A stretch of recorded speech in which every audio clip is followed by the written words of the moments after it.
Very good evening, welcome to the debate. గతంలో మనం చూసేవాళ్ళం జగన్మోహన్ రెడ్డి గారు అధికారంలోకి వచ్చిన దగ్గర నుంచి నిన్న మొన్నటి వరకు కూడా ఏది మాట్లాడినా, ఎవరు ఎన్ని అన్నా, ఎన్ని చెప్పినా కేంద్ర ప్రభుత్వం మీద, భారతీయ జనతా పార్టీ మీద ఈగ వాళ్ళనిచ్చేవారు కాదు. అసలు ఆయన అభీష్టం మేరకే బీజేపీలో కొన్ని మార్పులు చేర్పులు జరుగుతున్నాయి. బీజేపీ కూడా కాస్త ఆయనకి చేదోడు వాదోడుగా ఉంటుందనే వార్తలే మనం వింటూ వచ్చాం. వాస్తవానికి ఆంధ్రప్రదేశ్లో కొంతమంది బీజేపీ నేతలు అందుకు తగ్గట్టుగానే వ్యవహరిస్తున్నారనే గుసగుసలు, విమర్శలు ఇలాంటివి కూడా చూసాం మనం. ఇంటి మనుషుల్లాగా పనిచేస్తున్నారు, ఇలాంటివి కూడా ఉన్నాయి. ఆ పార్టీలోని అంతర్గత చర్చల్లోనే వాదోపవాదాలు చాలా తీవ్రంగా జరిగాయి, పెద్ద గొడవలు అవుతున్నాయి. ఇప్పటికీ ఉంది ఆ పేరు.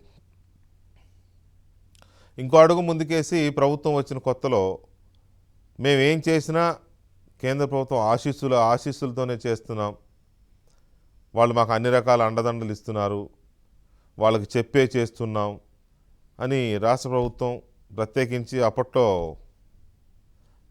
కేంద్ర వ్యవహారాలు బాగా చూసిన విజయసాయిరెడ్డి గారు అయితే 4-5 సార్లు చెప్పినట్టు కూడా అందరికీ తెలుసు.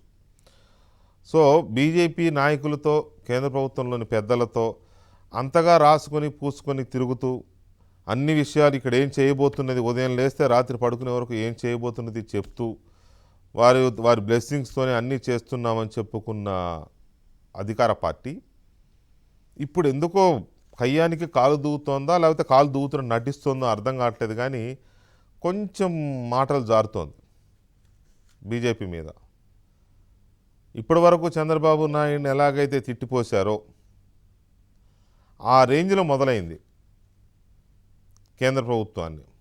కేంద్ర ప్రభుత్వం అంటే మోదీ గారు, అమిత్ షా గారు, అలాగే పార్టీ టోటల్గా ఏంటి, ఎందుకు ఇంతగా ఒక్కసారిగా కేంద్ర ప్రభుత్వం పైన, బీజేపీ పైన ఒంటికాలుతో పరుగులు తీస్తున్నారు, ఒంటికాలు మీద లేస్తున్నారు. ఏకంగా ఇవాళ ఒక మంత్రి గారు అయితే దేశ ప్రజలు బీజేపీని పెట్రోల్ పోసి తగలబెట్టేశారని చెప్పేసి అనే స్థాయికి వెళ్ళిపోయింది. సిగ్గు లేదా, సంకలనం ఆకుతున్నారా, ఇలాంటివి కూడా రాష్ట్ర బీజేపీ నాయకులు కానీ, కేంద్ర బీజేపీ నాయకులు కానీ, అలాగే వాళ్ళతో కలిపి టీడీపీని కానీ. అఫ్కోర్స్ టీడీపీని తిట్టడం అంటే వాళ్ళకి కరతలామలకము, వెన్నతో పెట్టిన విద్య, ఇంకా చాలా పదాలు వాడుకోవచ్చు. వాళ్ళకి పుట్టిందే టీడీపీ తిట్టడానికి అన్నట్టుగా ఉంటారు. ఆ తరహాలో ఈ పదాలు కూడా ఈజీగా వచ్చేస్తాయి చంద్రబాబు నాయుడిని ఏ రకంగానైనా తిట్టడానికి. కాకపోతే ఇంకా అడుగు ముందుకేసి జనసేనను కూడా దీంట్లోకి తీసుకొచ్చి జనసేనను కూడా కలిపి తిట్టడం. నువ్వేం పీక్కుంటావు, ఏమవుద్ది నీ వల్ల, ఇలా. ఇది పవన్ కళ్యాణ్ని మీరు ముగ్గురు కలిసినా ఏం పీకలేరు, మేము నక్కలం పులులం కాదు, మా జగన్ పులివెందుల పులి. అది వేరే, పులివెందుల పులి అంటే చెప్పుకోవచ్చులే, చాలామంది పులులు అని చెప్పుకుంటారు, అది చెప్పుకోవడం తప్పేం కాదు. కానీ యువతల ఎందుకు బీజేపీ మీద ఈ రేంజ్లో ఎగబడ్డారు, ఈ బీజేపీని ఎందుకు టార్గెట్ చేస్తున్నారు అనేది రకరకాల అనుమానాలకి చాలా అవకాశం ఇస్తోంది. ఎందుకంటే ఇంకా చాలా భవిష్యత్తు ఉంది, ఇంకా 2 ఏళ్ళు పైన ప్రభుత్వం మనుగడ సాగించాలి. కేంద్రం జస్ట్ ఇట్లా కాలడ్డం పెడితే పుట్టే రూపాయి అప్పు కూడా దొరకదు, మొత్తం బొక్కలన్నీ బయటపడతాయి. ఇప్పటికే 41,000 కోట్లు లెక్కలు దొరకడం లేదని కంట్రోలర్ అండ్ ఆడిటర్ జనరల్ లెటర్ల మీద లెటర్లు పంపుతున్నారు, ఆ లెక్క ఏమైందని. ఇదే అలవాటు మిగతా రాష్ట్రాలు కూడా మొదలు పెడితే దేశం దివాళా దిశగా వెళ్ళే అవకాశం ఉంది. కాబట్టి ఎవరికి ఇలాంటి అవకాశం, అప్పులు చేసే అవకాశం ఇవ్వద్దని స్వయంగా ప్రధాని మోదీ చెప్పారని కేంద్ర ఆర్థిక మంత్రి చెప్పిన మాటలే గుర్తొస్తున్నాయి. ఇలాంటి సందర్భంలో ఏ ఉద్దేశంతో బీజేపీ పైకి వైసీపీ కానీ, మంత్రులు కానీ, సలహాదారులు కానీ వీరంగం వేస్తున్నారు బీజేపీ పైన అనేది చాలా కీలకమైన ప్రశ్నలు, చాలా కీలకమైన విశ్లేషణలకి అవకాశం కల్పిస్తున్నాయి. సో ఈ చర్చలో మనతో పాల్గొంటున్నారు Palla Srinivasarao garu, Telugu Desam party Visakhapatnam parliament incharge garu, and Sundarapu Vijay Kumar garu Janasena Andhra Pradesh అధికార ప్రతినిధి. మరి కాసేపట్లో ఉప్పాల లక్ష్మణ్ గారు సీనియర్ జర్నలిస్టు, రాజకీయ విశ్లేషకులు, అండ్ మాకిరెడ్డి పురుషోత్తం రెడ్డి గారు రాయలసీమ హక్కుల వేదిక కన్వీనర్ కూడా మనతో జాయిన్ అవుతారు. ముందుగా విజయ్ కుమార్ గారు నమస్కారం. వెంకటేష్ గారు నమస్కారం. అలాగే పల్లా శ్రీనివాస్ గారు నమస్కారం. ఏబిఎన్ ఆంధ్రజ్యోతి. ఎందుకు బీజేపీ పైన ఇంతగా వైసీపీ బీజేపీ అంటే బీజేపీ ఇప్పటి వరకు టీడీపీని తిట్టేవాళ్ళు మొదటి నుంచి, ఈ ప్రభుత్వం పుట్టిన దగ్గర నుంచి. మధ్యలో జనసేన యాడ్ అయింది, జనసేనను కూడా అటాక్ చేస్తూ వస్తున్నారు అడప దడప. ఇప్పుడు బీజేపీని కూడా కలిపి వాయించి పడేశారు. ఇవాళ 2 రోజుల నుంచి వాయించేస్తున్నారు ఈ పెట్రోల్ ధరలు వీటికి సంబంధించిన సందర్భం వచ్చినప్పుడు. ఇవాళ అయితే ఇక మామూలుగా లేదు అది. సో ఎందుకు ఈ రకమైన దాడి? వెంకటేష్ గారు ఎందుకు అంటే నాకు అదే అర్థం కాల. ఎవరిని అంటే ఇంకా మనకి సెడుపులు పెడతా ఉంటారు కదా, ఎవరికి పెట్టాలో తెలియక వాళ్ళ కాలే పెట్టుకున్నట్టు. ఇప్పుడు కేంద్రం ప్రభుత్వం నుంచి ఏదైనా వస్తే బతికే పరిస్థితి వచ్చింది మన ఆంధ్రప్రదేశ్ రాష్ట్రం. ఈ టైంలో మరి ఎందుకు తిట్టారు అనే దాని మీద ఒకటి, ఈ 2-3 రోజుల్లో కోర్టుది కూడా కొంచెం డిఫరెంట్ గా ఉందనేది నాకు అర్థమవుతుంది.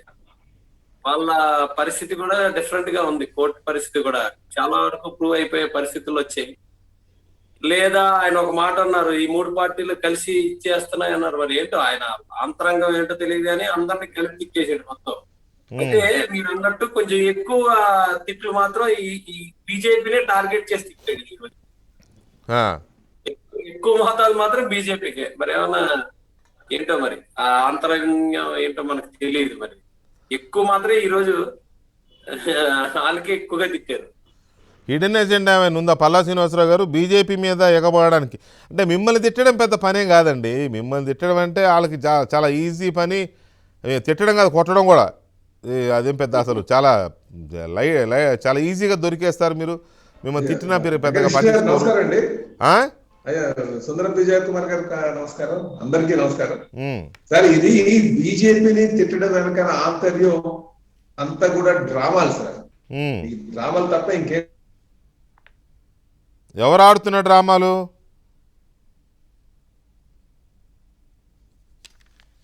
ఆదిలోనే హంసపాదం వచ్చింది కనుక ఈలోగా ఈ ప్రశాంత్ కిషోర్ కూడా తీసుకొచ్చాడు అని చెప్పేసి ముఖ్యమంత్రి గారు ఆ వైసీపీ పార్టీ తీసుకొచ్చింది. జనాల మధ్య వీళ్ళందరూ తిప్పుతున్నారు అనేది ఒకటి కూడా వినికిడి వస్తుంది సార్.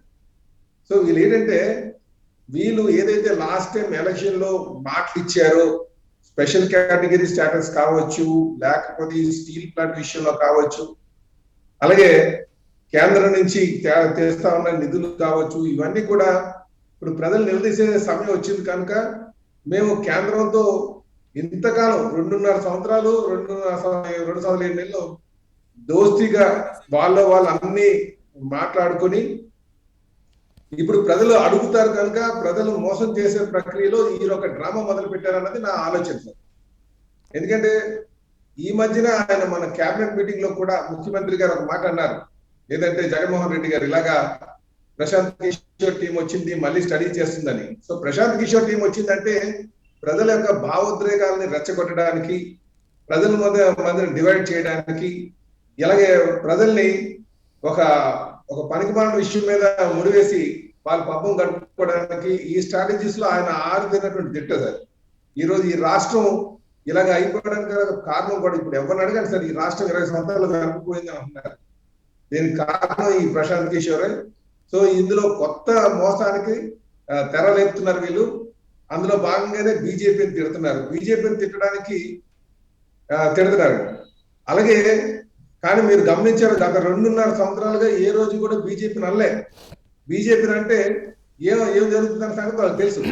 మీరు ఒక విషయం కూడా ఇక్కడ మనం గుర్తించుకోవాలి సార్. ఇప్పుడు సిబిఐ కేసు, మన రఘురామరాజు గారి కేసులో ఈయన బెయిల్ క్యాన్సిలేషన్ కోసం రఘురామరాజు గారు కేసు వేశారు.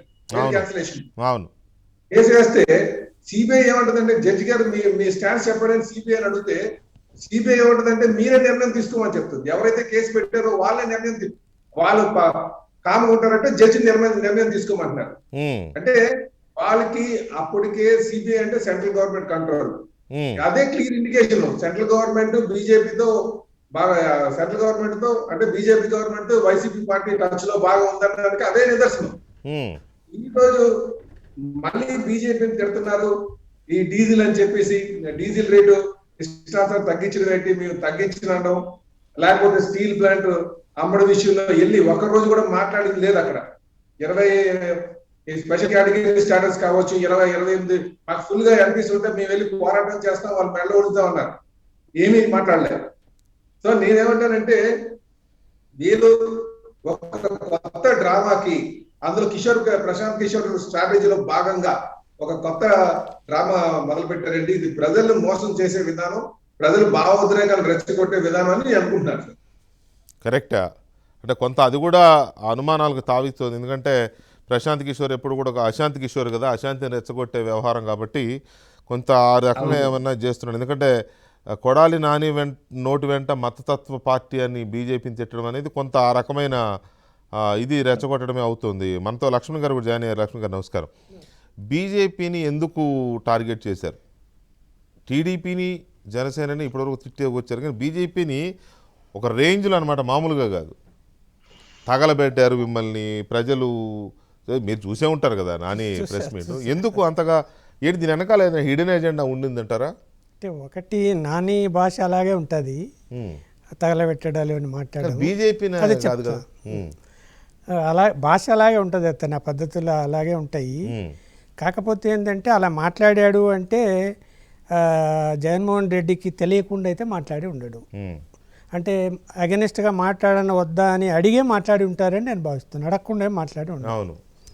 ఇక్కడ జగన్మోహన్ రెడ్డి మరి ఎందుకు తను మొన్న పెట్రోల్ డీజిల్ దాని మీద ప్రకటనలు ఇచ్చుకొని కేంద్రాన్ని నిందిస్తూ కొన్ని తప్పుడు దాంట్లో ఫిగర్స్ కూడా ఇచ్చి, అంటే ఇంకా నేను కూడా వ్యతిరేకిస్తున్నానని ఒక సిగ్నల్ ఇచ్చేసాడు. ప్రభుత్వం అధికారిక ప్రకటన ఇచ్చారు కదా, ఇచ్చారు కాబట్టి నేను కూడా కేంద్రాన్ని వ్యతిరేకిస్తానని ఒక సిగ్నల్ అయితే ఇచ్చాడు. ఇక్కడ ఏంటంటే వీళ్ళందరికీ ఈ ప్రాంతీయ పార్టీలకి ఇప్పుడు ఏం జబ్బు పట్టుకున్నది అంటే, రాబోయే ఎన్నికల్లో అంటే 24లో తిరిగి బీజేపీ అధికారంలోకి రాదు, ప్రాంతీయ పార్టీలన్నీ ఏకమై అటు కాంగ్రెస్తో కలిస్తే బీజేపీని దెబ్బ కొట్టచ్చు అనేటువంటి ఆలోచన ధోరణిలోకి వెళ్ళిపోయారు. అన్ని పార్టీలు వెళ్ళిపోయాయి, అన్ని రాష్ట్రాలు గమనిస్తున్నాం మనం. ఎవరు దానికి నడుము కట్టాలి కదా, ఎవరో ఒకరు ప్రాంతీయ పార్టీల అంటే కేసీఆర్ ముందు ఎగిరాడు, నేను కడతా అన్నాడు. తర్వాత మమతా బెనర్జీ అనింది. వాళ్ళిద్దరు ఇప్పుడు కట్టే పరిస్థితుల్లో ఏం కనపడలేదు, ఊరికే మాట్లాడుతున్నారు. చాలాసార్లు ఎగిరారు, అదే ఎగిరారు, మళ్ళీ చాలాసార్లు పోయి మళ్ళీ నమస్కారాలు పెట్టి వచ్చారు. ఇక్కడ జగన్మోహన్ రెడ్డి పలుసార్లు అమిత్ షాను కలిసిన, లేదు ప్రధానమంత్రిని కలిసిన, అతను రాష్ట్ర అభివృద్ధి కోసం కలుస్తున్నానని ప్రెస్ నోట్లు రిలీజ్ చేసుకుంటూ బయటకు వస్తే ఆ కాగితాలు ఇచ్చుకుంటూ చెప్పుకుంటూ వచ్చాడు. కానీ ఇంటర్నల్గా మాత్రము అతని అజెండా వేరు.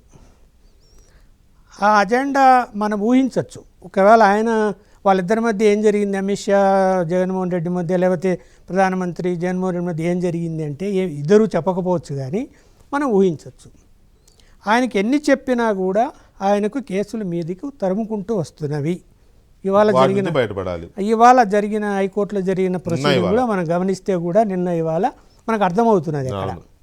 అంటే కేంద్రం నుంచి ఏదైనా తనకు ప్రయోజనం లభిస్తుందేమో కొంత అని చెప్పి అతను ఊహించాడు, ప్రయత్నాలు చేశాడు. చేయకుండా ఎవరున్నారు, తను బయటపడాలంటే కొన్ని ప్రయత్నాలు చేయాలా. ఇవాళ హైకోర్టులు, సుప్రీంకోర్టులు, సిబిఐ కోర్టులు అన్నీ కూడా కేంద్రం ఏమైనా చెప్తే వింటాయేమో అని ఒక ఆలోచన ఆయనకు ఉండొచ్చేమో. కానీ స్వతంత్రంగా వ్యవహరిస్తాయి అవి. ఒకవేళ ఎవరైనా కొంతమంది జడ్జీలు అటు ఇటు ఉన్నా కూడా ఆ జడ్జీలు ఆ స్థానంలో ఈ కేసులు వచ్చే సమయంలో లేకుండా పోయే అవకాశం కూడా ఉంది. అలాగే ఉంది. అందువలన ఎంతైనా కూడా వాళ్ళు అనుకుంటే ఏదో జరుగుతుంది, తనను బయటపడేస్తారేమో అనే ఒక నమ్మకం ఆయనకు ఉండి ఉండొచ్చు. ఆ నమ్మకంతో ఆయన ప్రయాణం చేశాడు. ఇప్పుడు అది బెడిసి కొట్టింది. బెడ్ స్ఫూర్తి ఏంటి మామూలుగా కడప జిల్లా వాళ్ళ మనస్తత్వం, నేను కూడా కడపవాణి కాబట్టి మీరు కూడా చెప్తున్నా, మనం అనుకుంది జరగకపోతే మన మనసులో ఆవేశం వస్తుంది, రివర్స్ అయిపోయి అవతలోడు మంచోడైనా కూడా వాడు చెడ్డోడని ప్రచారం మొదలు పెడతారు, లేకపోతే అవతలతో కుమ్మక్కైనా ప్రచారం మొదలు పెడతాడు.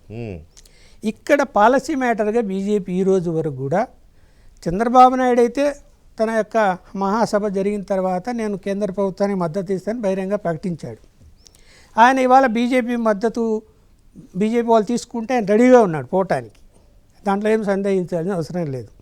కానీ వాళ్ళు ఏం చెప్పలేదు. ఇంకా మనం పొత్తులు వీటి దాకా వెళదాం, అదే చెప్తున్నా, వీటి దాకా వెళ్దాం. అప్పుడే అంటే అసలు బీజేపీ మీద ఇంత కోపం రావడానికి కారణం వీళ్ళ అసహనమా, ఇంటాలరెన్సా, లేకపోతే వీళ్ళ ఫెయిల్యూర్స్ని కప్పిపుచ్చుకోవడం కోసం పెట్టుకుంటున్నారా? టీడీపీ జనసేన బీజేపీ పొత్తు అనే చర్చ బాగా గట్టిగానే నడుస్తుంది. మీరు అన్న దాంట్లో అదేమీ దాపరికంగా ఏం లేదు, కనపడ కాదు, ఓపెన్ అయి చెప్పడం లేదు అధికారికంగా. దాంట్లో వెళదాం. పురుషోత్తం రెడ్డి గారు నమస్కారం. పురుషోత్తం రెడ్డి గారు, ప్రభుత్వం వచ్చిన దగ్గర నుంచి కూడా అసలు మా గాడ్ ఫాదరే బీజేపీ అన్నట్టుగా మాట్లాడింది రాష్ట్ర ప్రభుత్వంలో పెద్దలు కానీ ప్రభుత్వం వైపు నుంచి కానీ. మేమేం చెప్పినా కేంద్ర ప్రభుత్వం ఆశీస్సులతోనే చేస్తున్నాము, వాళ్ళకి చేస్తున్నాము, రకరకాలుగా కదా. ఉదాహరణకి అమరావతి విషయంలో కూడా కేంద్ర ప్రభుత్వానికి చేస్తున్నాం, 3 రాజధానులు కూడా కేంద్ర ప్రభుత్వం అనుమతి ఉంది మాకు, ఈ ప్రకటనలు కూడా చేశారు. విశాఖ స్టీల్ అయితే వాళ్ళకి చేశారు, అది ఓపెన్ సీక్రెట్. అది కూడా పోర్టులు కృష్ణపట్నం కానీ గంగవరం కానీ ఇవి అదానీ గారికి ఎందుకు ఇచ్చారో తెలుసు, పరిమళనత్వానికి రాజ్యసభ ఎందుకు ఇచ్చారో తెలుసు, మనందరం డిస్కస్ చేశాం కూడా. అలాంటిది కాస్త ఒక్కసారిగా ఎందుకు ఇప్పుడు బీజేపీ ఆగర్భ శత్రులాగా మాట్లాడుతున్నారు గడిచిన 4 రోజులుగా? రాజకీయాల్లో ప్రాథమిక పరిజ్ఞానం ఉన్న ఎవరైనా అర్థం చేసుకోవాల్సింది, ఒక రాజకీయ పార్టీ ఇంకొక రాజకీయ పార్టీతో వ్యవహరించే విషయంలో వాళ్ళు పైన చెప్పే మాటలు ప్రాతిపదిక కాదు. అంతర్గతంగా ఏముండొచ్చు అనుకుంటే ఆ రాజకీయ పార్టీ భవిష్యత్తు ప్రధానంగా ఉంటుంది. ఒక పార్టీతో విభేదించినా, ఒక పార్టీతో స్నేహం చేసినా సహజంగా సమాజం కోసం అని రాజకీయ పార్టీలు చెప్తుంటాయి. కానీ ఆ పార్టీతో వ్యవహరించే తీరును బట్టి తన రాజకీయ భవిష్యత్తు ఎలా ఉంటుందో ఏ రాజకీయ పార్టీ అయినా ఆలోచిస్తుంది. ఈరోజు నేపథ్యం ఏంటి? పెట్రోల్ ధరలు పెరగడం. కేంద్ర ప్రభుత్వం ఒక రాజకీయ ఎత్తుగడగా 5 రూపాయలు తగ్గిస్తామని ప్రకటించింది. దాంట్లో వాళ్ళు చెప్పిన ప్రకారం ₹2.85 కేంద్రం అయితే ₹2.25 రాష్ట్రాలు కూడా దాంట్లో ఉంది. ఈయన ఎట్ట చేసింది బీజేపీ? మేము 5 రూపాయలు తగ్గించాం కాబట్టి మీరు తగ్గించండి అని రాష్ట్రాల మీద ప్రెజర్ చేసే క్రమంలో పెట్రోల్ ధర పైన ఉన్నటువంటి కోపాన్నంతా తన రాజకీయ ప్రత్యర్థులకు అంటగట్టే ప్రయత్నం వాళ్ళు చేసినారు, పైకి చెప్పకపోవచ్చు. ఇప్పుడు జగన్మోహన్ రెడ్డి గారైనా కేసీఆర్ గారైనా ఎందుకు స్పందిస్తున్నారు? ఈ పెట్రోల్ ఛార్జీలు పెరగడం అనేది ఖచ్చితంగా లోకల్ సెక్షన్ ని, సమాజాన్ని ప్రభావితం చేసే సెక్షన్ మీద ప్రభావం పడుతుంది. వాళ్ళు తీవ్రంగా చర్చించుకుంటారు. ఇదే పెట్రోల్ బంక్ మీద కేంద్రం తగ్గించిందంట, రాష్ట్రం అంటే చర్చలేంశం అవుతుంది.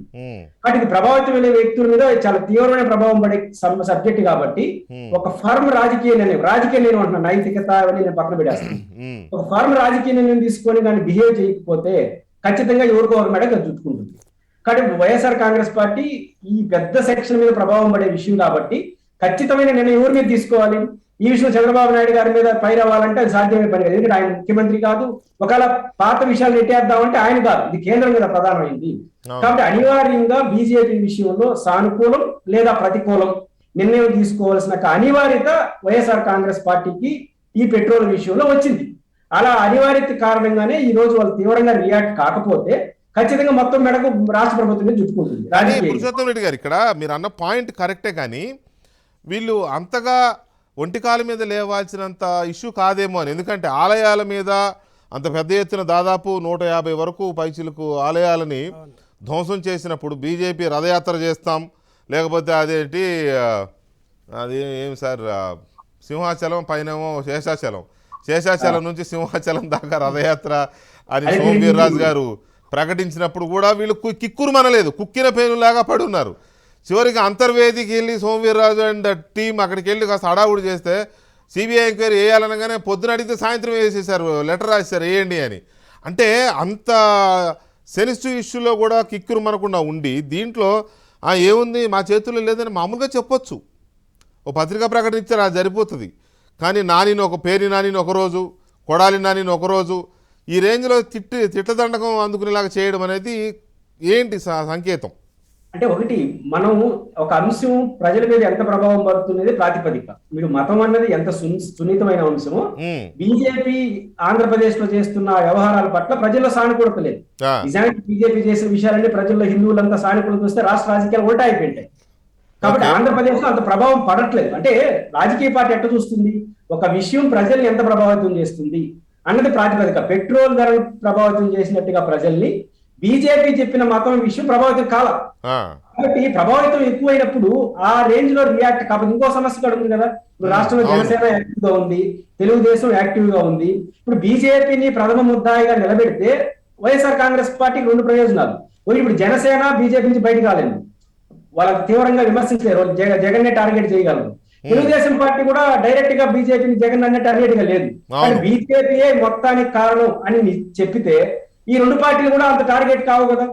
కాబట్టి ఖచ్చితంగా ఒక వ్యూహాత్మకంగా భారతీయ జనతా పార్టీ పెట్రోల్ విషయంలో ఏదైతే ఎక్స్పోజ్ చేయాలని ట్రై చేసిందో అది వాళ్ళకి, అంటే దానికి ఒక ప్రాతిపదిక ఉంది. కేంద్ర ప్రభుత్వం వ్యవహరించే తీరేం బాగుండట్లేదు కదా ఈ పెట్రోల్ ఛార్జీల వ్యవహారంలో. దానికి వాళ్ళ మీద వాళ్ళకి చేసిన ఎత్తుగడగా నేను చూస్తున్నాను. ఇది రాజకీయ పరమైన అంశమే తప్ప ఇంకా ఇతర అంశాలు ఉంటాయని నేను అనుకోవట్లేదు. ఎంతవరకు ఈ వీళ్ళిద్దరి మధ్య చెడిందని అనుకోవచ్చు నిజంగానే? ఇందాక ఇప్పుడు ఇవాళ కోర్టులో సిబిఐ ఆర్గ్యుమెంట్స్ చూస్తే అనేక ప్రయత్నాలు జగన్మోహన్ రెడ్డి చేశాడు. ఒక్క మాట లక్ష్మణ్ గారు, మీరు ఇందాక చెప్తున్నప్పుడు నేను ఆపాను. అవును, పల్లా శ్రీనివాస్ గారు మాట్లాడుతున్నప్పుడు ఒక మాట అన్నారు కోర్టు హీరింగ్స్కి సంబంధించి. రఘురామకృష్ణరాజు గారు బెయిల్ రద్దు కేసు పిటిషన్ వేస్తే అందులో సిబిఐ ఏమో మీరు మీ ఇష్టం వచ్చినట్టు ఇవ్వండి కానీ మాకేం సంబంధం లేదు, ఒక నోటేసి ఊరుకున్నారు. ఇప్పుడు మాత్రం చాలా సీరియస్గా ఆర్గ్యుమెంట్స్ జరుగుతున్నాయి. అసలు వీళ్ళకి 1250 కోట్ల రూపాయి పెట్టుబడి పెట్టకుండా సంపాదించాడని ఎస్టాబ్లిష్ చేసే ప్రయత్నం చేస్తుంది సిబిఐ కదా ఇవాళ.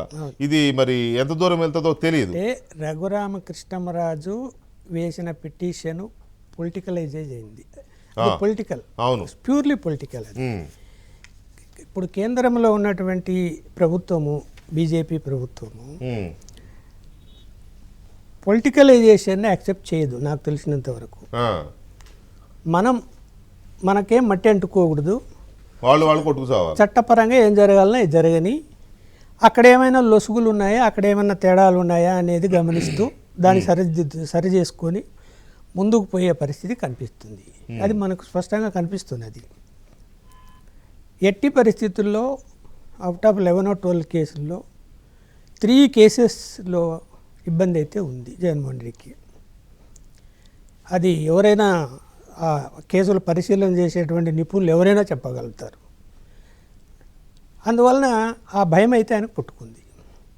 ఆ భయం పుట్టుకున్నప్పుడు దాన్ని ఎలా అవాయిడ్ చేయాలి? గతంలో 2014 తర్వాత ఏం చేశాడంటే కేసులు సాగదీసుకుంటూ వచ్చాడు. సుప్రీంకోర్టు ఎప్పుడైతే సంవత్సరంలో పూర్తి చేయాలా ఈ పొలిటికలైజేషన్ కేసులు అని చెప్పిన తర్వాత స్పీడప్ అయినాయి.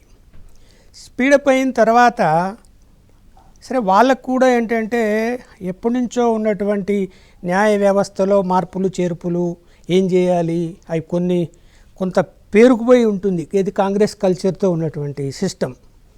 ఆ సిస్టమ్ను మార్చుకుంటూ వచ్చారు వాళ్ళు, బీజేపీ వాళ్ళు. టైం పట్టింది. ఇవాళ న్యాయ వ్యవస్థ స్వతంత్రంగానే పనిచేయాలి. ఇవాళ చూసాం మనము ఇది ఉత్తరప్రదేశ్లో లఖీంపూర్ ఇష్యూలో అతను తుపాకులతో అబ్బాయి వాళ్ళ కొడుకు కేంద్ర మంత్రి కొడుకే కాల్పులు జరిపాడు అనే సంగతి సిట్ ఎస్టాబ్లిష్ ఎందుకు బయట పెట్టారు అంటే వాళ్ళ పార్టీ వాడు కదా. అయినా కూడా సిట్ ఎవరిది, అక్కడ ఉండే ప్రభుత్వం ఎవరిది, మరి వాళ్ళు బయట పెట్టారు కదా. కొన్ని విషయాల్లో వాళ్ళు ఇంకా రాబోయేటువంటి కాలంలో కేంద్రంలో ఉన్నటువంటి నరేంద్ర మోడీ కావచ్చు, ప్రధాని గారు, లేకపోతే అమిత్ షా గారు కావచ్చు, కాంప్రమైజ్ అయ్యే పరిస్థితి లేదు. వాళ్ళైనా కూడా శిక్షించే వీళ్ళు ఎంతగా వంగి దానాలు పెట్టినా వాళ్ళు కాంప్రమైజ్ అయ్యే పరిస్థితి కనిపించట్లే. ఇప్పుడు ఎలా ఉంటుందంటే ఎగ్జాంపుల్ చెప్తాను. నరేంద్ర మోడీ గారి దగ్గర పోతారు, కాగితాలు ఇస్తారు, లేదా అమిత్ షా దగ్గర పోతారు, కాగితాలు ఇస్తారు. వీళ్ళు చెప్పుకుంటుంటే అంత విని టీకా అంటాడు ఆయన, అంతే. అమిత్ షా గారు కాఫీ దాపించి నమస్కారం, అంతే కదా. నాకు తెలిసినంత వరకు అనేక మంది ఎంపీల వాళ్ళు కలిసిన వాళ్ళు చెప్పింది చెప్తున్నారు. అదే పల్లా శ్రీనివాస్ గారు, ఇది ఒక రకంగా ఫెయిల్యూర్స్ని కప్పిపుచ్చుకోవడం కోసం నిజానికి చెప్పాలంటే చాలామంది ఆర్థిక మేధావులు కానీ లేకపోతే ఇతర రాజకీయ మేధావులు కానీ చెప్తుంది ఏంటంటే రేపు మార్చి వచ్చే నాటికి ఆంధ్రప్రదేశ్ పరిస్థితి దివాళా దిశగా వెళుతోంది. ఎందుకంటే నిన్ననే రూరల్ ఎలక్ట్రికల్ కమిషన్ వాళ్ళు ఇచ్చిన నోటీస్ చూసాం కదా, మిమ్మల్ని ఎన్పిఏగా ప్రకటించబోతున్నామని 2000 కోట్లకి. సో ఈ పరిస్థితుల్లో ఇలాంటి చాలా ఉన్నాయి ఫెయిల్యూర్స్. వీటి నుంచి బయటపడడం కోసం దీనికి కేంద్ర ప్రభుత్వం మనకి సహకరించలేదు. ఎట్లాగూ రాష్ట్రంలో ప్రతిపక్షాలు మనకి వ్యతిరేకంగా ఉన్నాయి, అన్ని పుల్లలు పెట్టేది వీళ్ళే అని ఎట్లాగూ దాన్ని ప్రచారం చేస్తున్నారు. కేంద్రం కూడా మనకు సహకరించలేదు అని కేంద్రం మీద నెట్టేయడానికి ఏమన్నా ఎత్తుగడ అనుకోవాలా దీన్ని? అదే చెప్పాను కదా సార్, నేను మొదట్లో చెప్పాను కదా, వైసీపీ పార్టీ ఆడే డ్రామా లేదు. వీళ్ళు ఈ రోజు మనం ముందుగా పెట్రోల్ ధరలు తీసుకుందాం అనుకున్నాం సార్. పెట్రోల్ ధరలో వాళ్ళు ఏదంటే ఇంతవరకు కేంద్ర ప్రభుత్వం పెంచుకుంటూ వెళ్ళిపోతుంది అన్నారు. ఇప్పుడు వాళ్ళు ఏదో కొంత తగ్గించారు. వీళ్ళు కూడా తగ్గించాల్సినటువంటి పరిస్థితి ఇప్పుడు ఏర్పడింది. కానీ వీళ్ళు తగ్గించలేరు. ఎందుకు తగ్గించలేరంటే ఇప్పుడు వీళ్ళు బాగా ఫైనాన్షియల్ కన్స్టెంట్స్ లో ఉన్నారు, అంటే ఆర్థికంగా చాలా ఇబ్బందుల్లో ఉన్నారు. కనుక ఇప్పుడు ఎక్కువగా ఆదాయం వచ్చే దాంట్లో ఈ పెట్రోల్ మీద వేసినటువంటి సెస్. సో ఇప్పుడు ఏదంటే ఇప్పుడు ప్రజలందరికీ అర్థమైంది, కేంద్ర ప్రభుత్వం కొంత తగ్గించింది కదా, రాష్ట్ర ప్రభుత్వం ఎందుకు తగ్గించకూడదని. ఇది ఒక ఒత్తిడి. ఇది కాకుండా ఇకపోతే వీళ్ళు ఈ పోర్ట్స్ అమ్మడంలో అవును, అవి కూడా అదాని గారికి బీజేపీకి దగ్గర మనుషులే కదా, వాళ్ళ మనుషులకి అదానికి అమ్మారు. ఇప్పుడు ప్రజలందరూ అడుగుతున్నారు ఎందుకు అమ్ముతున్నారు, ప్రభుత్వం వాట ఎందుకు అమ్ముతున్నారని. దానికి సమాధానం చెప్పాలి. స్టీల్ ప్లాంట్ విషయంలో సమాధానం చెప్పాలి, ఎందుకు మీరు గట్టిగా పోరాటం చేయట్లేదని. సో వీళ్ళు ఒకలాంటి ఒత్తిడిలో ఉన్నారండి. వైసీపీ పార్టీ అందరూ కూడా ఒత్తిడిలో ఉన్నారు. దానికి తోడు అన్నింటికన్నా ఇబ్బందికరమైన పరిస్థితి ఏంటంటే ఆర్థిక పరిస్థితి. ఎక్కడ కూడా వనరులు క్రియేట్ చేసిన పరిస్థితి ఎక్కడ లేదు.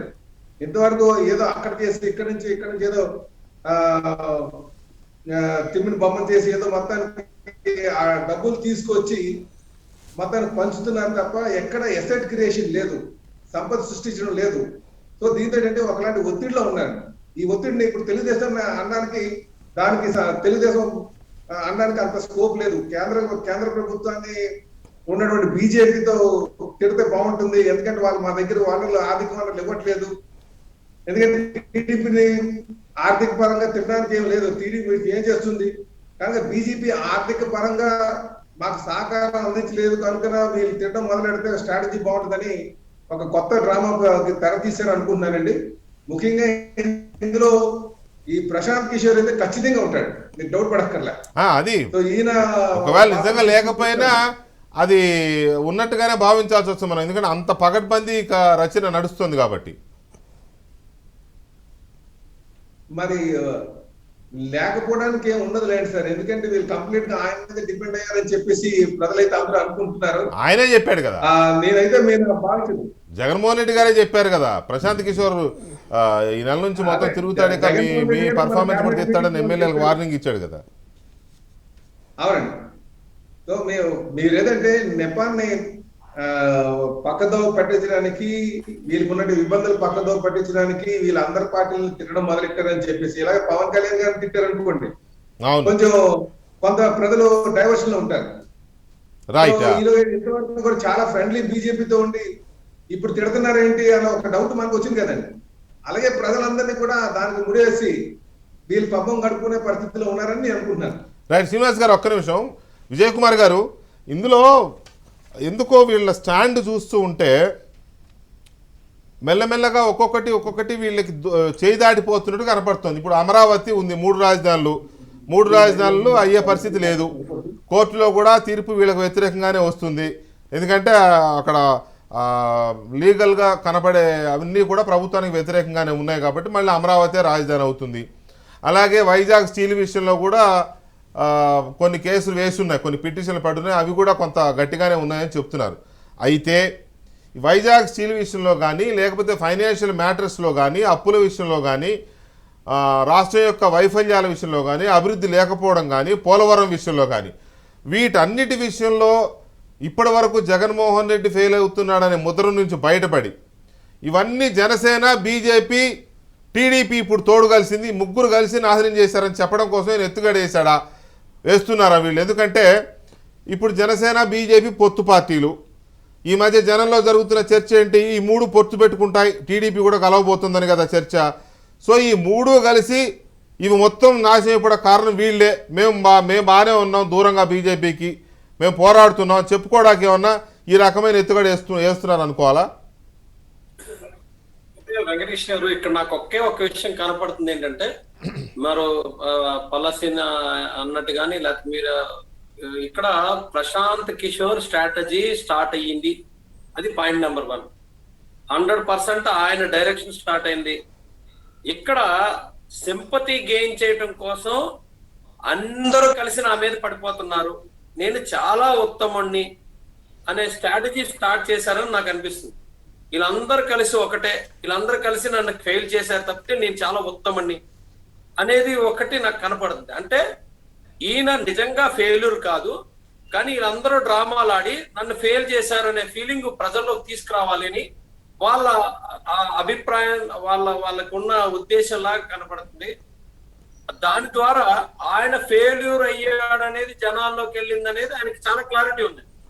ఈరోజు స్టీల్ ప్లాంట్ విషయంలో మొన్నటి వరకు కూడా వైఎస్ఆర్సీపీ పార్టీ అట్లీస్ట్ ప్రజలు ఏమనుకుంటున్నారు, అక్కడ ఎంప్లాయీస్ ఏమనుకుంటున్నారు, నిర్వాసితులు ఏమనుకుంటున్నారు అనేది వాళ్ళు పక్కన పెట్టి వాళ్ళు ఏం చెప్తున్నారు అది అందరూ నమ్మారని ఫీలింగ్ లో ఉన్నారు. కానీ ఎప్పుడైతే పవన్ కళ్యాణ్ గారు సభ అయిన తర్వాత కొంత డిఫరెంట్ గా ఉంది పరిస్థితి, వాళ్ళకే అర్థం అవుతుంది. ఇవన్నీ కూడా స్ట్రాటజికల్ గా మీరు అలా అంటున్నారు. పవన్ కళ్యాణ్ గారు మీటింగ్ పెట్టారు, ప్రజలకు అర్థమవుతుందని మీరు అనుకుంటున్నారు. కానీ ప్రజలు పవన్ కళ్యాణ్ని నమ్మడం లేదు, బీజేపీతో అంటగాగుతూ ఈ పైదంతా ఎందుకు ఈ డ్రామా ఆడుతున్నాడని వైసీపీ ప్రచారం చేయడానికి కంకణం కట్టుకుంది. అందులో భాగంగానే ఇవాళ పవన్ కళ్యాణ్ని వేసుకున్నాడు గుడివాడ నాని గారు. మరి ఎందుకు అదొకసారి వినండి, ఏమన్నాడు ఒకసారి వినండి, మీకే తెలుస్తుంది. ఒకసారి పే చేయండి ఆ నాని గారి బయట. జగన్మోహన్ రెడ్డి గారికి డెడ్ లైన్ అంట. చంద్రబాబు నువ్వు పెట్టిన డెడ్ లైన్ అంటే వారం రోజులు అఖిలపక్షం ఢిల్లీ తీసుకెళ్లాలంటే అది డెడ్ లైన్ అంట. ఉత్తరాంధ్రలో ఉన్నటువంటి వైజాగ్లో ఉన్నటువంటి స్టీల్ ప్లాంట్ ప్రైవేటీకరణ చేయడానికి ఆపాల్సింది ఎవరండి? బీజేపీ. కేంద్ర ప్రభుత్వం ఉన్నటువంటి బీజేపీ. వాళ్ళ సంకనాకేది ఎవరండి? పవన్ కళ్యాణ్. అలయన్స్ లో ఇద్దరు కలిసి పోటీ చేస్తారు సిగ్గు శరం లేకుండా. అక్కడికి వెళ్ళి ఎవరి గురించి మాట్లాడాలి? అల్టిమేటం ఎవరికి ఇవ్వాలి? బీజేపీ స్టీల్ ప్లాంట్ ప్రైవేటీకరణ చేస్తే మీతో కలిసి నేను పోటీ చేయనని చెప్పి మోడీ గారికి అల్టిమేటం ఇవ్వాలి. జగన్మోహన్ రెడ్డి గారు మిమ్మల్ని బీజేపీ కేంద్ర నాయకత్వం దగ్గరికి ఎట్టి పరిస్థితుల్లో తీసుకెళ్లేటువంటి ప్రసక్తే ఉండదు. వారం రోజులు కాదు, నువ్వు 7 సంవత్సరాలు టైం ఇచ్చినా కూడా నిన్నైతే తీసుకెళ్ళడు ఆయన. నువ్వేం పీక్కుండో పీక్కో, మాకు నువ్వు డెడ్ లైన్లో పెట్టవద్దు ఎప్పుడు. అది నువ్వు డెడ్ లైన్ ఆల్రెడీ పెట్టి డెడ్ లైన్ పెట్టి వారం అయిందా? దాటిపోయింది కదా. 7 రోజులు అయింది. మా స్ట్రాటజీ కూడా స్టార్ట్ చేసాం. అవును సార్, మీ స్ట్రాటజీ స్టార్ట్ చేశారు కానీ 7 రోజులు అయింది. వాళ్ళు 9వ తారీఖు 9 రోజులు డెడ్ లైన్ అయిపోయింది. చెప్పేశాడు డెడ్ లైన్. నువ్వు మాకు పెట్టేది ఏంటి ఆ డెడ్ లైన్లో? నువ్వు 7 రోజులు కాదు 7 సంవత్సరాలు పెట్టినా చాలా ఇదిగా చాలా కేటగిరికల్ గా చెప్పేశాడు. నువ్వు డెడ్ లైన్ పెడితే బీజేపీకి పెట్టాలయ్యా, నువ్వు వాళ్ళ సంకనాకుతా మాకు పెట్టేది ఏంటి? ఇంకో మాట అన్నాడు, మీరు ఏం చేసినా సరే మేమెందుకు తీసుకెళ్తాం మిమ్మల్ని ఢిల్లీకి అన్నాడు. ఎవరిని అన్నాడు? జనసేన నల్ల పవన్ కళ్యాణ్ గారు చెప్పింది అఖిల పక్షాన్ని ఢిల్లీ తీసుకెళ్ళమన్నాడు. అఖిల పక్షాన్ని తీసుకెళ్లేది లేదని నాని స్పష్టం చేశాడు ఇవాళ. అది ఇప్పుడు చెప్పండి. చేశారు సార్. నేను ఇందాకే 3:30 గంటలకి నేను కూడా ఒక ప్రెస్ మీట్ పెట్టాను, నాని దాని మీదే పెట్టాను. వాస్తవానికి వీళ్ళకి సిగ్గులేని జన్మలు. మేము చెయ్యమని చెప్తే క్లియర్ గా సిగ్గులేదండి వాళ్ళకి. 2 ఎవరండి హైయెస్ట్ గా అసలు సంకలనాకే ఒక సాంప్రదాయం తెచ్చిందే వాళ్ళు. మాకేం పనండి, మాకు అవసరం ఏముంది? వాళ్ళకి కావాలి కదా, జైలు నుంచి వచ్చిన వాళ్ళకి కావాలి. ఇక్కడ అప్పుల కోసం రోజు కేంద్రం దగ్గరికి వెళ్ళి చెప్పలట్లు అడుక్కునే పరిస్థితి వాళ్ళకుంది. చేత కానీ వాళ్ళకి నాకడానికి అవసరం కానీ మాకేంటండి పని? అయితే ఈ నానికి మంత్రి పదవి అయితే వచ్చింది కానీ బుద్ధి పెరగలేదు, 2 అవగాహన కూడా లేదు. డీజిల్ మీద ఆయన మాట్లాడిన మాటలు అంటే మాకు స్టేట్ గవర్నమెంట్ కి సంబంధమే లేదని అంటే ఎలా? అసలు ఆయనకి అసలు కనీస జ్ఞానం కూడా లేదు. స్టీల్ ప్లాంట్ గురించి మేము చాలా క్లారిటీగా అక్కడ పవన్ కళ్యాణ్ గారు చెప్పారు. రాష్ట్ర ప్రభుత్వాన్ని ఏంటి అనేది DCI dredging corporation of India గతంలో మేము ఇక్కడ ధర్నా చేసినప్పుడు అప్పుడున్న ప్రభుత్వం ముందుకొచ్చి అందరం కలిసి వెళ్ళడం వల్ల అది ఆగిందని చెప్పారు క్లియర్. ఇక్కడ వచ్చేసరికి ఈయన ఏమంటాడు, మాకేం సంబంధం, అరే వాళ్ళది ఏం సంబంధమో, వాళ్ళని ఎలా అడగాలో, వాళ్ళని ఎలా కాపాలో, వాళ్ళని ఎలా చేయాలో మేము తీసుకుంటాం. ఈ సంగతి ఏంటని అడిగితే మేము తీసుకెళ్ళాం, మీకు అపాయింట్మెంట్ ఇవ్వలేదు, మాకు అపాయింట్మెంట్ ఇవ్వలేదా, మా దగ్గరికి వస్తారా, ఇవన్నీ తర్వాత చూసుకుందాం. దాని గురించి మాకు ఉండాల్సిన స్ట్రాటజీ మాకుంది. వీడికి అసలు బుద్ధి ఏమి లేక ఇష్టం వచ్చినట్టు నోరు పారేసుకొని, ముందు వాస్తవానికి ఏంటంటే ఫ్రస్ట్రేషన్ తో వీళ్ళకి పెరిగిందండి. అదేదో వెంకటేష్ గారి సినిమా ఉంది కదా, F2 F3 లాగా, వీళ్ళకి F100 F1000 FN ఉందండి, F to the power of N. ఆ ఫ్రస్ట్రేషన్ లో వీళ్ళు మాట్లాడుతున్నారు. ఇంకా రాబోయే రోజులన్నీ వీళ్ళకి ఇదే. వీడికి ఏం చేయాలో అర్థం కాని పొజిషన్ లో ఉన్నారు. ప్రశాంత్ కిషోర్ గారిని తీసుకొచ్చిన ఆయన చెప్పేశాడు, బాబు నిన్ను కాదు కదా, ఎవడొచ్చి నేను కాదు కదా, ఎవడొచ్చి నిన్ను రక్షించాలన్నా రక్షించలేను, అంత పాతాళానికి నువ్వు వెళ్ళిపోయావు, నిన్నేం చేయలేను అని అంటే సింపతి మాటలు మాట్లాడడం మొదలు పెట్టారు. అది ప్రశాంత్ కిషోర్ చెప్పాడా, లేదా జగన్మోహన్ రెడ్డి గారు చెప్పాడా, లేకపోతే ఇంకొకరు చెప్పారా పక్కన పెడితే పల్లా శ్రీనివాస్ గారు, ఇది ఖచ్చితంగా ఇప్పుడు ఇందాక నేను చెప్పిన లిస్ట్ ఏదైతే ఉందో అది అమరావతి కావచ్చు, 3 రాజధానులు ఫెయిల్ అవుతున్నారు అనే విషయం వాళ్ళకి అర్థం అవడం, వైజాగ్ స్టీల్ కావచ్చు, పోలవరం కావచ్చు, లేకపోతే పోర్టుల ప్రైవేటైజేషన్ కావచ్చు, లేకపోతే ఇవన్నీ రివర్స్ అవుతున్న వ్యవహారం కదా. కాబట్టి ఇవన్నిటికీ కారణం, పైగా కోర్టుల్లో కేసులు ఏది ఇది అవ్వకపోవడం, ఒకవైపు వాళ్ళ మీద ఉన్న కేసులు ఒక్కొక్కటి పీకల దాకా ముంచుకొస్తున్న తీరు. సో ఇవన్నీ కూడా వీళ్ళందరూ కలిసి ఒంటరి వాడిని చేసి నా మీద ఇది చేశారని చెప్పుకోవడం కోసమో, లేకపోతే వీళ్ళు నన్ను చేయనీలేదు కాబట్టి నేను చేయలేకపోతున్నానని చెప్పడం కోసమో, రేపు పథకాలు ఏ సంక్షేమ పథకాలు నవరత్నాలు ఏం పెట్టారో అవి ఇప్పటికే ఒక్కొక్కటి బ్రేకులు పడుతున్నాయి. కాబట్టి అవి ఇవ్వలేని పరిస్థితి వస్తే అది తప్పు నాది కాదు, కేంద్ర ప్రభుత్వం అనేది బీజేపీ మనల్ని బతకనివ్వడం లేదు అందుకే చేయలేకపోతుంది చెప్పడానికో, ఏదో ఒక ఎత్తుగడతో ఈ రకంగా మీ ముగ్గురిని ఒక వైపు తోచేస్తున్నట్టుగా అనిపిస్తోంది. అంతేనా? అంతే సార్. ఇప్పుడు నాని గారు అన్నట్టుగా పవన్ కళ్యాణ్ గారు ఏదో నాకుతున్నారంటున్నారు, కానీ పవన్ కళ్యాణ్ గారు కాదు, కానీ 2.5 సంవత్సరాలుగా బీజేపీ కాల్ నాకుతుంది వైసీపీ పార్టీ వాళ్ళు. ఎందుకంటే వాళ్ళు మీరు మొదట చెప్పిన స్పెషల్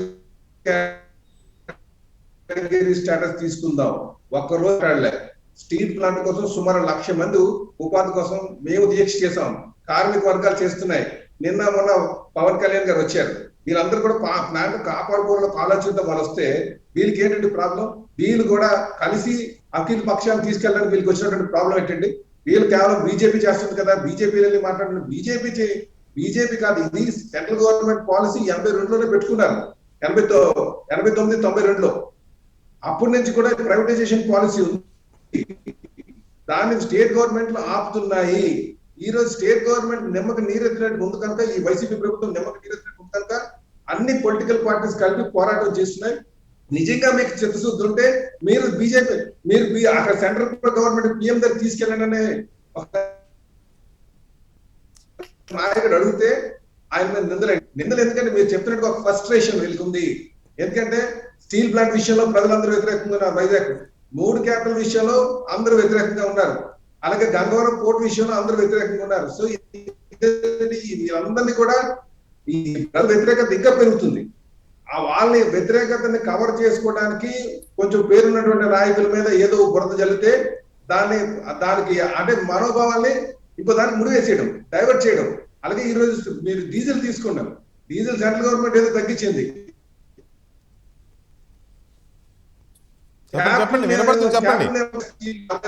పెట్రోల్ మీద హైకోర్టు తగ్గించవచ్చు కదా.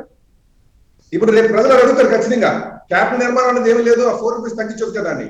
సో వీళ్ళు రోజుకి ఒత్తిడి పెరుగుతుంది కనుక ఇది డైవర్షన్ టాక్టిక్స్ లో భాగం అని మేము భావిస్తున్నామండి. వీళ్ళు ఖచ్చితంగా రాబోయే రోజుల్లో ఇంకా తీవ్ర స్థాయిలో విమర్శలు చేస్తారు తప్ప ఏది కూడా కేంద్ర ప్రభుత్వాన్ని అడిగే దమ్ము లేదు. మేము 25 మంది ఎంపీలు ఇస్తే స్పెషల్ కేటగిరీ స్టాండ్ కోసం మేము మెడలు ఉంచుతా ఉన్నారు సెంట్రల్ గవర్నమెంట్ ని. ఎక్కడండి ఒక్క రోజు నిలదీసి అడిగారండి? ఒక్క రోజు వెళ్ళి పార్లమెంట్ లో మాట్లాడారండి? రోజు నిలదీసి అడగలేదు. రాష్ట్రంలో ఏ నామినేటెడ్ పదవులు వచ్చినా కూడా బీజేపీని అడిగి ఇచ్చారు కదా. మొన్న చూసాం కదా, టీటీడీ పదవులు 80 మందికి ఇచ్చి అందులో బీజేపీ వాళ్ళకి అడిగి ఇచ్చారు కదా. అందుకే అదే నేను అనేది, ఒక్కసారిగా ఎందుకు వచ్చింది ఇది అనేది, ఇది తాత్కాలికమా లేకపోతే లాంగ్ రన్లో ఉండే స్ట్రాటజీనా? పురుషోత్తమ రెడ్డి గారు, ఇది ఇలా కంటిన్యూ అవుతుందా కేంద్రంతో బీజేపీతో వైరం అనేది, లేకపోతే తాత్కాలికంగా ఈ మిగతా వాటిని డైవర్ట్ చేయడం కోసం ఇప్పుడు జరుగుతున్న స్థానిక ఎన్నికల్లో జరుగుతున్న గొడవలు కానీ లేకపోతే ఇంకా చాలా ఇష్యూస్ ఉన్నాయి, వీటిని డైవర్ట్ చేయడం కోసం వేసిన ఎత్తుగడ అనుకోవాలా? అంటే జగన్మోహన్ రెడ్డి గారు దూరదృష్టి గల రాజకీయ నాయకుడు అని నేను అనుకుంటున్నా. అంటే విధానాల విషయంలో డిబేట్ పెట్టుకోవచ్చు, రాజకీయ అవగాహన లేకుండా ముఖ్యమంత్రి కాలేడు. తన రాజకీయ ప్రత్యర్థితో గొడవ పడకుండా, తన రాజకీయ ప్రత్యర్థి మీన్స్ తనకున్న ప్రత్యర్థి సంబంధం లేని వాళ్ళతో కొట్లాడితే వాళ్ళు బోర్ల పడతారు. ఇప్పుడు భారతీయ జనతా పార్టీ ప్రభావం ఆంధ్రప్రదేశ్లో చాలా స్వల్పం. ఆ పార్టీతో యుద్ధం చేస్తే చంద్రబాబు నాయుడు గారు ఏం సాధించినారో రేపు జగన్మోహన్ రెడ్డి గారు అదే సాధిస్తారు. జగన్మోహన్ రెడ్డి గారికి రాజకీయ ప్రత్యర్థి చంద్రబాబు నాయుడు గారు, నరేంద్ర మోడీ గారు కాదు. కాబట్టి కాని ప్రత్యర్థిని టార్గెట్ ఎప్పుడు చేయలేరు, చేసినా సక్సెస్ కాదు. కాబట్టి ఈ అవగాహన జగన్మోహన్ రెడ్డి గారికి ఉంటుందని నేను అనుకుంటున్నా. కానీ పెట్రోల్ ఛార్జీలు ఇప్పుడు ఈ డిబేట్ చూసినాక వస్తుందిలే, అమాయకులు కాదులేదు. మనకే ఏమి కౌన్సిలర్ గా గెలవలేదు, నేను నాకేదో తెలివితేటంటే ముఖ్యమంత్రి అయిన కాదు. పాయింట్ ఏంటంటే ఇది పెట్రోల్ విషయంలో ఈ స్టెప్ తీసుకోకపోతే రాష్ట్ర ప్రభుత్వానికి చాలా చెడ్డ పేరు వస్తుంది. రెండోది, ఇప్పుడు రాష్ట్రంలో ఇప్పుడు తెలుగుదేశం పార్టీ ప్రతినిధి అంటారు ఇంకా కూడా 5 రూపాయలు కేంద్రం తగ్గించింది. ఎట్లా అంటారు మీరు? కేంద్రం తగ్గించింది ₹2.95 మాత్రమే. రాష్ట్ర ప్రభుత్వం వాటా ₹2.05 అందులో ఉంది. ఈ విషయాన్ని ఎస్టాబ్లిష్ అవుతున్న నేపథ్యంలో ఖచ్చితంగా ఆంధ్రప్రదేశ్ ప్రభుత్వం ఎఫెక్టివ్ రోల్ పోషించకపోతే లోకల్ సెక్షన్ ఇన్ఫ్లుయెన్స్ ఉంటుంది కాబట్టి రాజకీయంగా నష్టం వస్తుంది. ఆ స్టెప్ వాళ్ళు తీసుకున్నారు.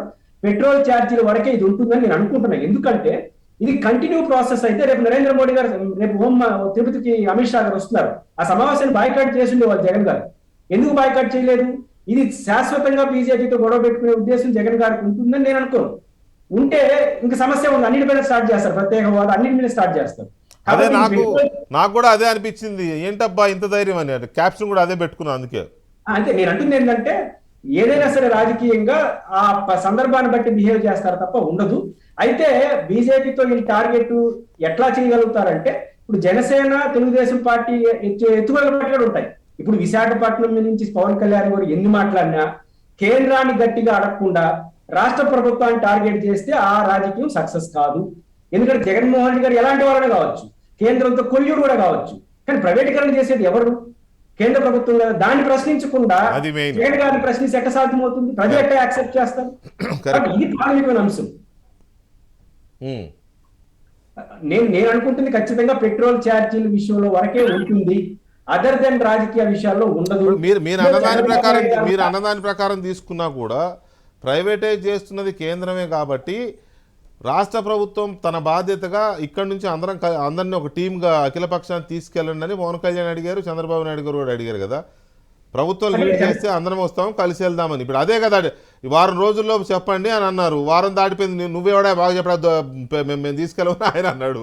నేనేమంటానంటే వెంకటకృష్ణ గారు, చంద్రబాబు నాయుడు గారు అడగడంలో అర్థం ఉంది, సిపిఎం అడగలో అర్థం ఉంది, సిపిఎం అడగలో అన్ని రాజకీయ ఎక్సెప్ట్ జనసేన తప్ప ఎవరికైనా అఖిలపక్షం తీసుకోబోయారు హక్కు ఉంటుంది. జనసేనకి ఎందుకు లేదంటారంటే మీరు అలయన్స్ పార్టీ, మిమ్మల్ని ఒకరు తీసుకొని పోయేది. నేనేమంటానంటే కేంద్రం పైన విగరస్ గా ఫైట్ చేస్తూ నా ఫైట్ లాగా నువ్వు ఇవ్వలేదు అని జగన్ గారు అడగాలి. అలాంటి వాళ్ళే సక్సెస్ అవుతారు ఆంధ్రప్రదేశ్ లో. మీరు ఫైట్ బీజేపీ నుంచి ఏమి చేయకుండా మీరు తీసుకెళ్ళాలి అంటే ఎట్లా తీసుకెళ్ళాలి? కాబట్టి అలయన్స్ పార్టీ మిమ్మల్ని ఒకరు తీసుకొని పోయేది. కాబట్టి మీరు తీసుకెళ్లి మీ ప్రయత్నం చేసి నరేంద్ర మోడీ గారి ప్రభుత్వానికి వ్యతిరేకంగా పోరాటం చేసి ఇది నాయన పోరాటం అంటే అని జగన్ గారిని పిలవాలి యుద్ధంలోకి. ఆ యుద్ధంలోకి పిలవకుండా మీరు రెండు పదాం అంటే ఎవరు యాక్సెప్ట్ చేస్తారు? కాబట్టి ఖచ్చితంగా జనసేన బీజేపీతో కలిసి ఉన్నంత వరకు రాజకీయంగా ఖచ్చితంగా ఆ సంక్లిష్టత జనసేన పార్టీకి ఉంటుంది. ఈ విషయాన్ని వాళ్ళు అంగీకరించకపోవచ్చు, కానీ మీరు భవిష్యత్తులో కూడా చూస్తారు. ఖచ్చితంగా బీజేపీ ఒక అది ఉంటుంది. డెఫినెట్ గా కీలకమైన అంశాల్లో కేంద్రంతో మాట్లాడే విషయంలో స్పష్టత లేకపోతే జనసేనకు ఆ ఇబ్బందికర వాతావరణం ఉంటుంది. అది అమరావతి కావచ్చు, పోలవరం కావచ్చు, వైజాగ్ స్టీల్ కావచ్చు, ఇంకో రాష్ట్రానికి సంబంధించిన అన్ని విషయాల్లో, రాష్ట్రానికి సంబంధించిన చాలా విషయాల్లో కేంద్రం వైపు నుంచి ఒక చిన్న చూపు ఉందనేది ఉంది. దాని విషయంలో ఒక స్పష్టమైన వైఖరి తీసుకోకపోతే కొంచెం ఇబ్బంది ఉంటుంది. జనసేన అధికార ప్రతినిధి కూడా మాట్లాడలేకపోతూ ఉంటారు చాలా సందర్భాల్లో, ఎందుకు వచ్చిన గోల్ అన్నట్టు. ఏం చెప్పండి, ఏం మాట్లాడతారు చెప్పండి. వెంకటేష్ గారు, రెడ్డి గారు బాగానే చెప్పారు, కానీ మేమేమంటామంటే మాది చాలా క్లారిటీగా ఇచ్చాం.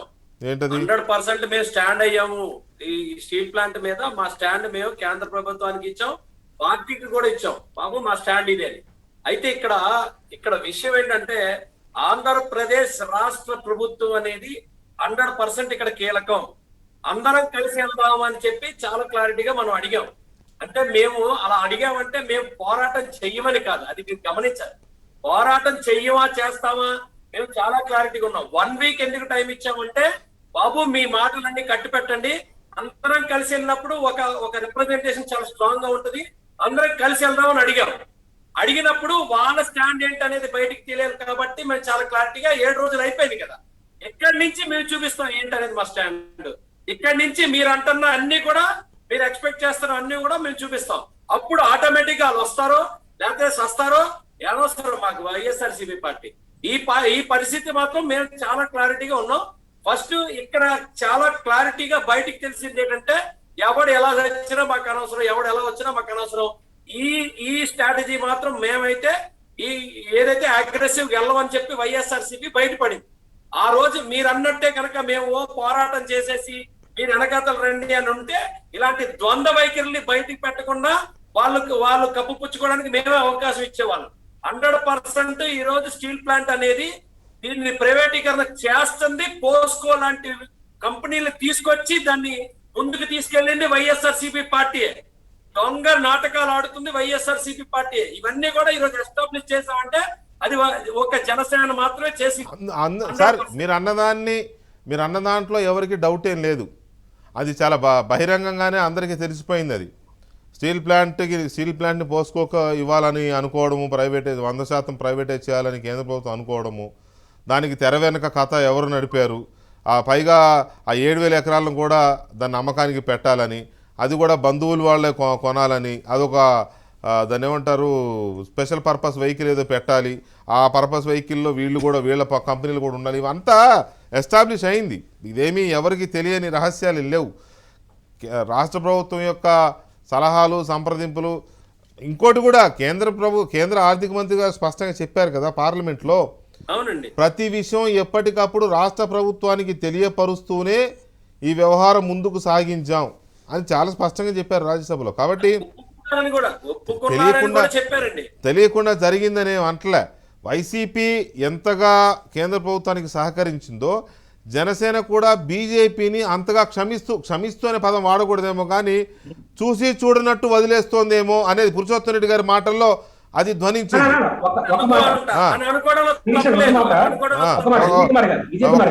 చెప్పండి. 30 సెకండ్లే కొంతసేపు నన్ను పవన్ కళ్యాణ్ గారిని అనుకోండి, 2 డెడ్ లైన్ చెప్తాను. ఒక సీనియర్ జర్నలిస్ట్ ఏది బాగా ప్రజలకు అంటుకుంటుందో మీరు చెప్పండి. ఒకటి, జగన్మోహన్ రెడ్డి గారు వారం రోజుల్లో అఖిల పక్షాన్ని ఢిల్లీకి తీసుకుని ఈ సంగతి తేలస్తాను, ఒక డెడ్ లైన్. ఇది ఎట్లా పనిచేస్తుంది? నరేంద్ర మోడీ గారు మీరు అతి త్వరలో ప్రైవేటీకరణ ఆపకపోతే బీజేపీతో మా పొత్తు ఉపసంహరించుకుంటాం అని డెడ్ లైన్ పెట్టి ఏది బాగా పనిచేస్తుంది చెప్పండి.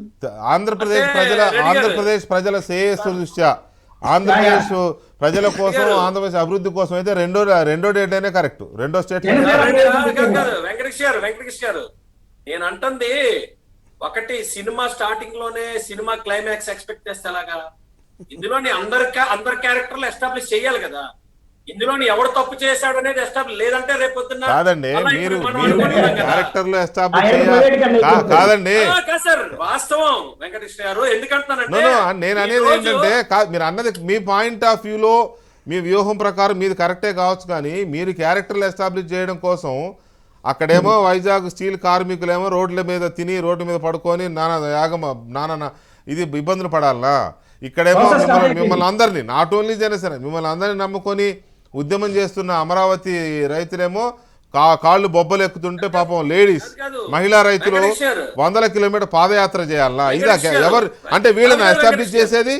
కాదు వెంకటేష్ గారు, నేను అంటుంది మీరు తప్పుగా అర్థం చేసుకోవద్దు. నేను అంటుంది ఏంటంటే ఒక ఇన్సిడెంట్ కాదు, నిజంగా ఎవరైతే ఈ ప్రజల్ని ఇబ్బంది పెడుతున్నారో వాళ్ళు 100% బయటపడాలి. లేదంటే ఈ రోజుకి కూడా అరాకొర వ్యక్తులందరినీ కూడా ఈ రోజు మభ్య పెడుతున్నారండి. దీన్ని 100% రేపు ఇలాంటి స్టీల్ ప్లాంట్, ఇలాంటి అమరావతి, ఇలాంటి మళ్ళా ఇంకొకటి స్టార్ట్ అవ్వకుండా ఉండాలంటే దీనికి ఇక్కడ మీరేదో వైసీపీని ఎక్స్పోజ్ చేద్దామని మీరు అనుకున్నారు, నిజమే సార్, కాదని అనడంలే. కానీ ఇప్పుడు ఈ ముగ్గురు కలిసి ఈ ముగ్గురు కలిశారు అనేది వాళ్ళు ఎక్స్పోజ్ చేసే పనిలో పడ్డారేమో. సార్ ఇది రాజకీయంలో ఒక రకమైన క్రీడ ఆడుతున్నారు. అవును, క్రీడే ఆడుతున్నప్పుడు ఎదుర్కోవాలి, 100% ఎదుర్కోవాలి. మీరు ఎదుర్కోవాలి, నేను కాదంటలేదు సార్. అమరావతి కూడా సార్ అమరావతి కూడా మేము ఎప్పుడు మాట్లాడినా, నేను ఎలాగైతే స్ట్రాంగ్ గా మాట్లాడుతున్నానో మా పవన్ కళ్యాణ్ గారు కూడా అదే మాట్లాడుతున్నారు. 100% అమరావతి. నేను విశాఖపట్నంలో కూర్చొని మాట్లాడాను. వెంకటేష్ గారు నన్ను ఎంతమంది ట్రోల్ చేశారో, ఎంతమంది ఫోన్ లో నన్ను ఇబ్బంది పెట్టారో అన్ని తెలుసు. ఈ రోజు అమరావతికి, ఈ రోజు విశాఖపట్నం వాసులే క్లియర్ గా అన్నారు. ఆఖరికి ఎంఆర్ఓ ఆఫీస్ అమ్ముకున్న వీళ్ళ విశాఖపట్నానికి 3వ రాజధాని తీసుకొచ్చింది అని చెప్పి చాలా క్లియర్ గా ఉన్నారు. ఈ రోజు అలాగే మేము 100% జనసేన నుంచి చాలా క్లారిటీ, అమరావతి మా రాజధాని, ఎట్టి పరిస్థితుల్లో మా రాజధాని, అందులో డౌటే లేదు. ఆంధ్రప్రదేశ్ రాజధాని అమరావతి. రైట్. ఒక్క నిమిషం విజయ్ కుమార్ గారు, ఒక్క నిమిషం లక్ష్మణ్ గారు. ఇది ప్రశాంత్ కిషోర్ స్ట్రాటజీ అయితే యాంటీ కాంగ్రెస్ ఫోర్సెస్లో ఒకటి చేసే కార్యక్రమం కదా ఇప్పుడు జరుగుతోంది India. Sorry, anti BJP forces, Mamata Banerjee లేకపోతే టీఆర్ఎస్ లేకపోతే ఆమ్ ఆద్మీ పార్టీ ఇంకేవో ఉన్నాయి. సో అది కూడా ఒక పార్ట్ ఇందులో అనుకోవచ్చా ఏమన్నా? జగన్మోహన్ రెడ్డి గారు అయితే తను మెంటాలిటీ ఎలా ఉంటుందంటే, ఒక నిర్ణయం తీసుకున్న తర్వాత తండ్రి చెప్పినా వినడు. అలా, ఎందుకంటే స్వయంగా రాజశేఖర రెడ్డి నాకు ఉదాహరణ చెప్పాడు తను సీఎంగా ఉన్నప్పుడు ఒక ఇష్యూలో. నా మాట కూడా వినడయ్యా అతను అని. అలా నిర్ణయం తీసుకుంటే రాజశేఖర రెడ్డిన రాజకీయాల్లో నిర్ణయం తీసుకున్న అభిప్రాయాలు మార్చుకునే సందర్భాలు చాలా ఉన్నాయి, కానీ ఈయన దగ్గర ఉండవు. తను ఇబ్బందులు వచ్చినా ఎదుర్కొంటాడు. అది మనం కళ్ళారా చూసాం, కాంగ్రెస్ హయాంలో కేసులు పెట్టడం ఇవన్నీ కూడా. ఇప్పుడు అతను ఈ స్టాండ్ తీసుకున్నాడంటే బీజేపీకి వ్యతిరేకంగా, ఇది ప్రశాంత్ కిషోర్తో చర్చించాడా, లేకపోతే ఇంకా మేధావులతో చర్చించాడా, లేకపోతే తను స్వయంగా ఆత్మపరిశీలన చేసుకున్నాడా, ఖచ్చితంగా ఈ వ్యతిరేకత అనేది ఇంకా అలాగే కంటిన్యూ అవుతాడు తప్ప, తను అలా నిర్ణయం తీసుకున్న తర్వాతనే ఆ ప్రకటన అలా ఇచ్చాడు. ఎవరితో మాట్లాడాలనో వాళ్ళతో మాట్లాడిస్తున్నాడు. ఒకసారి అలా ముందుకు వెళ్ళిన తర్వాత మనం ఒకటి అనొచ్చు, ఏమైనా కేంద్రంతో ఏమైనా బ్లాక్మెయిల్ చేస్తున్నాడా, తర్వాత కేంద్రం లొంగుతుందేమో నా మాటలు అని అంటే అంత సీన్ లేదు కదా. ఇవాళ కేంద్రంలో బీజేపీని లేదా కేంద్ర ప్రభుత్వాన్ని బ్లాక్మెయిల్ చేసేదానికి ఈవెన్ ఎవరి వల్ల కాంగ్రెస్ పార్టీ వల్ల కూడా కావటం లేదు. కాబట్టి ఇతని వల్ల ఏమవుతుంది చూద్దాం. ఈ పెంచుకున్న ఈ వైరం, ఈ శత్రుత్వం ఎంతవరకు తీసుకెళ్తుందో ఆంధ్రప్రదేశ్ రాజకీయాల్ని, ఆంధ్రప్రదేశ్ భవిష్యత్తుని ఎలా మలుపు తిప్పుతుందో చూద్దాం. శ్రీనివాస్ గారు, thank you very much. Srinivas గారు, విజయ్ కుమార్ గారు, పురుషోత్తం రెడ్డి గారు, లక్ష్మణ్ గారు, థ్యాంక్ యూ వెరీ మచ్ అండి. ఇది ఆంధ్రప్రదేశ్లో జగన్మోహన్ రెడ్డి గారి పార్టీ బీజేపీతో పెట్టుకున్న వైరం మీద ఇది ఎంతవరకు ఉంటుందనేది చూద్దాం. ఇక దేశంలో రాజకీయాలు ఎందుకు చాలా కాస్ట్లీగా మారిపోయినాయి, ఎంత కాస్ట్లీగా మారిపోయాయంటే ఊహలకు అందనంతగా. ఒకప్పుడు ఇప్పుడు ఒక గ్రామానికి పెడుతున్న ఖర్చు ఒకప్పుడు ఒక పార్లమెంట్ నియోజకవర్గానికి మొత్తానికి సరిపోయేంత ఇది ఖర్చు. అలాంటిది ఎన్నికల సంఘం పెట్టిన ఆ ఖర్చు లిమిటేషన్ ఏదైతే ఉందో అది అసలు నథింగ్ జస్ట్ జీరో ఇదనమాట. దాన్ని అసలు పప్పు బెల్లాలకు కూడా సరిపోవు. వీళ్ళ ఒకరోజు వెహికల్స్ ఖర్చు కూడా రాదు ఎన్నికల సంఘం పెట్టిన నిబంధన. మరి ఇంత కాస్ట్లీగా మారిపోతే ఒక అసెంబ్లీ నియోజకవర్గంలో ఎన్నికలు జరపడానికి పార్టీలు పోటీపడి 300 కోట్ల రూపాయల వరకు ఖర్చు పెట్టే పరిస్థితి వచ్చింది అని అంటే, ప్రత్యేకించి దక్షిణాది రాష్ట్రాల్లో మరీ ఎక్కువగా ఉంది. ఉత్తరాది రాష్ట్రాల్లో కూడా ఈ జాడ్యం పాకుతోంది. ఇదే గనక ఇలాగే కొనసాగితే పరిస్థితి ఏంటి? భవిష్యత్తులో ఎన్నికలు నిర్వహించడం అనేది సులభమయ్యే పనేనా? ప్రజల్ని మరింతగా కొనుగోలు చేసే కార్యక్రమం ఎంతవరకు కరెక్టు ప్రజాస్వామ్యంలో? చాలా నిబద్ధతతో రాజ్యాంగానికి లోబడి స్వయం ప్రతిపత్తితో పనిచేయాల్సిన ఎన్నికల సంఘం ఎందుకు చేయలేకపోతోంది? ఎందుకు చేష్టలుడికి చూస్తోంది? లోపం ఎక్కడుంది? అసలు దేశంలో అవినీతి అనేది ఇంతగా పెరిగిపోవడానికి ఈ ఎన్నికలే తొలిమెట్టు అవుతున్నాయా అనేది ఒక కీలకమైన చర్చగా ఉన్న నేపథ్యంలో దాని మీద చర్చని చిన్న బ్రేక్ తర్వాత జయప్రకాష్ నారాయణ గారితో అలాగే తెలకపల్లి రవి గారితో చూద్దాం. Thank you very much.